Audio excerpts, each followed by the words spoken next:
Superposition का chart इन चारों relations को बहुत बखूबी बता रहा है, इसको रिलेट करते हुए समझते हुए चलते हैं। कॉन्ट्रेरी में क्या होता है, ऑल और नो का रिलेशन होता है। अगर ऑल हमारा ट्रू है तो ई को हमेशा और हमेशा फॉल्स होना पड़ेगा। एक ट्रू है तो दूसरा फॉल्स होगा, अगर ऑल ट्रू है तो नो फॉल्स होगा, ये याद रखना। अगर ऑल फॉल्स है तो ऐसा हो सकता है कि ई जो है यानी कि नो जो है वो ट्रू भी हो सकता है और फॉल्स भी हो सकता है, क्योंकि दोनों एक टाइम पे फॉल्स हो सकते हैं, बट ट्रू नहीं हो सकते। तो अगर ये फॉल्स है तो ये ट्रू भी हो सकता है और फॉल्स भी हो सकता है। अगर यहाँ पे ई जो है वो ट्रू है तो ए कभी भी ट्रू नहीं होगा, क्योंकि दोनों एक टाइम पे ट्रू नहीं हो सकते, तो फॉल्स होगा पक्का। बट अगर ई जो है वो फॉल्स है तो ए अनडिटरमाइंड होगा, वो ट्रू भी हो सकता है और फॉल्स भी हो सकता है। तो इसीलिए यहां से क्वेश्चन बनता है क्या, कॉन्ट्रेरी से, both can never be true but can be false.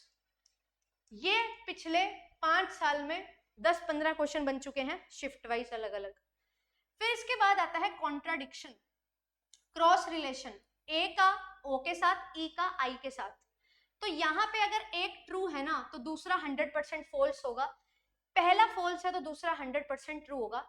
They both can never be true और false at a same time, ठीक है, ये आपने ध्यान रखना है, कॉन्ट्राडिक्शन है। फिर इसके बाद आता है सब कॉन्ट्रेरी। सब कॉन्ट्रेरी में क्या होता है, अगर एक हमारे पास ट्रू है वैल्यू, जैसे आई ट्रू है, तो ओ जो है वो ट्रू भी हो सकता है और फॉल्स भी हो सकता है। Means they both can be true at a time but can never be false at a same time. एक समय पे दोनों ट्रू तो हो सकते हैं बट दोनों फॉल्स नहीं हो सकते। अगर एक फॉल्स है तो 100% दूसरा ट्रू होगा, बट अगर एक ट्रू है तो दूसरा फॉल्स और ट्रू दोनों हो सकता है। ये हमारा सब कॉन्ट्रेरी है। तो कॉन्ट्रेरी और सब कॉन्ट्रेरी दोनों आपस में अपोजिट होते हैं। ये भी पेपर में काफी बार क्वेश्चन बना है। फिर इसके बाद आता है सब ऑल्ट्रेशन, और ऑल्ट्रेशन भी हम इसको बोल लेते हैं। तो ये क्या है सब ऑल्ट्रेशन, यहाँ पे हमारा पर्टिकुलर्स और यूनिवर्सल्स के बीच में रिलेशन होता है।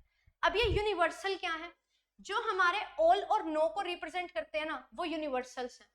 ये ए और ई जो हैं ये क्या है, ये यूनिवर्सल्स हैं। A and E R universals और आई एंड ओ आर पर्टिकुलर्स। अब इसके बाद सब ऑल्ट्रेशन में एक और चीज होती है, वो ये है कि हमारे पास ना यहाँ पे पॉजिटिव और नेगेटिव भी होते हैं, तो अफर्मेटिव और नेगेशन ये भी होते हैं। तो अफर्मेशन और नेगेशन में क्या होता है, ए और आई जो है, ए और आई ये हैं अफर्मेटिव, मतलब पॉजिटिव है ये, इसमें ऑल है, सम है, नो, नॉट, नन ये नहीं है। और जो हमारा ओ और ई होता है ये क्या होता है, ये नेगेशन होता है, मतलब यहाँ पे नेगेटिव वैल्यूज होती हैं हमारी, ठीक है। तो जब हम बात कर रहे हैं सब ऑल्ट्रेशन की और हम बात कर रहे हैं यूनिवर्सल और पर्टिकुलर के रिलेशन की पॉजिटिव साइड यानी कि अफर्मेटिव्स में, यानी कि ऑल और सम में, तो अगर ऑल ट्रू है तो सम भी ट्रू होगा। ऊपर से नीचे की तरफ ये 100% है, ऑल, नो 100%, ये 99% तक है। तो अगर ऑल ट्रू है, सब कुछ सही है, तो कुछ चीज तो सही होगी ही। तो अगर ऑल ट्रू है तो सम भी ट्रू होता है। अगर ऑल फॉल्स है तो सम भी 100% क्या होगा, ट्रू होगा या फॉल्स होगा।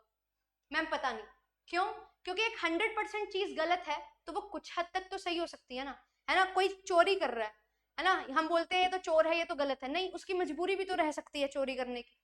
तो अगर कोई गलत है कंप्लीटली, मतलब यहाँ पे हम बोल रहे हैं ओवरऑल में हम उसको सही नहीं मान सकते, 100% में वो ट्रू नहीं है, 50% 60% में तो ट्रू हो सकता है। तो अगर ए फॉल्स है तो आई जो है वो अनडिटरमाइंड हो जाएगा, ठीक है। बट अगर आई फॉल्स है तो ए 100% फॉल्स होगा, क्योंकि अगर कुछ हिस्सा गलत है तो सारा हिस्सा भी गलत होगा, है ना। और अगर आई ट्रू है तो हमारा जो ए है वो अनडिटरमाइंड होगा, वो फॉल्स भी हो सकता है, क्योंकि 99% तक अगर यहाँ पे ट्रू है, 100% ट्रू हो जरूरी नहीं है, 1% गलत हो सकता है। तो अगर आई ट्रू है तो वो अनडिटरमाइंड हो जाएगा ए। ऐसे ही सेम हमारा नेगेशन साइड होता है, नेगेटिव साइड जहां पे नो, सम, नोट की बात हो रही है। अगर हमारा नो ट्रू है तो सम, नोट 100% ट्रू होगा। अगर हमारा नो फॉल्स है तो सम नॉट अनडिटरमाइंड हो जाएगा, वो हो भी सकता है फॉल्स, नहीं भी, ट्रू भी हो सकता है।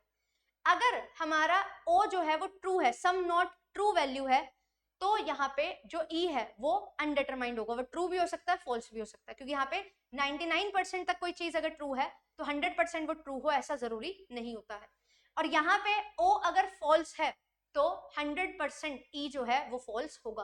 तो रिलेशन दोनों में सेम है, पॉजिटिव साइड भी नेगेटिव साइड भी, बट ये समझना है पॉजिटिव साइड हमारे अफर्मेशंस होते हैं जैसे कि ऑल सम, और नेगेशन साइड नेगेटिव साइड सम और सम नॉट।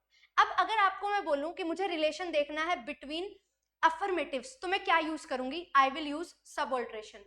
मुझे रिलेशन देखना है यूनिवर्सल्स के बीच में, आई विल यूज कॉन्ट्रेरी। मुझे रिलेशन देखना है किनके बीच में, पर्टिकुलर्स के बीच में, आई विल यूज सब कॉन्ट्रेरी। मुझे रिलेशन देखना है किसमें, पॉजिटिव अफर्मेटिव यूनिवर्सल और नेगेटिव पर्टिकुलर, तो I will use contradictory. Affirmative लूंगी मैं पर्टिकुलर और नेगेटिव लूंगी, नेगेशन में लूंगी यूनिवर्सल, तो भी कॉन्ट्राडिक्टरी का रिलेशन बनेगा। तो ये पूरा का पूरा स्क्वायर ऑफ ऑपोजिशन जो है मैंने अभी आपको समझा दिया है। आई होप आज के बाद कोई भी गड़बड़ यहाँ पे नहीं होगी, और एक क्वेश्चन गारंटेड आपके पेपर में आपको देखने को मिलेगा, राइट।